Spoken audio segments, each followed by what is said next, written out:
আসসালামু আলাইকুম। আজকে আমি তোমাদের সাথে একটা পার্সেল শেয়ার করব। এটা হচ্ছে একজন প্রেগন্যান্ট আপু তার জন্য অর্ডার করেছে।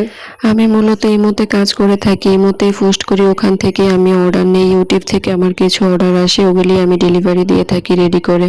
আমি কখনোই টিকটক থেকে কোনো অর্ডার কনফার্ম করি না। ফার্স্ট টাইম এই আপুটা টিকটক থেকে আমাকে অর্ডার করেছে, ওনার অর্ডারটা আমি কনফার্ম করলাম। টিকটকে আমি অনেকদিন আগে একটা ভিডিও আপলোড করেছিলাম প্রেগন্যান্ট আপুদের জন্য, 2টা ড্রেসের ডিজাইন আপলোড করেছিলাম। আপলোড করার পরে আমাকে আপুরা এত পরিমাণে রিকোয়েস্ট করতেছিল ড্রেস অর্ডার দেওয়ার জন্য, কিন্তু আমার কাছে পর্যাপ্ত পরিমাণ ম্যাটেরিয়াল না থাকার কারণে আমি ড্রেস অর্ডার নিতে পারছিলাম না। এই আপুটা আমার সাথে ইমোতে কন্ট্রাক্ট করে উনি কাপড় চেঞ্জ করে অন্য কাপড় চয়েস করে নিয়েছে।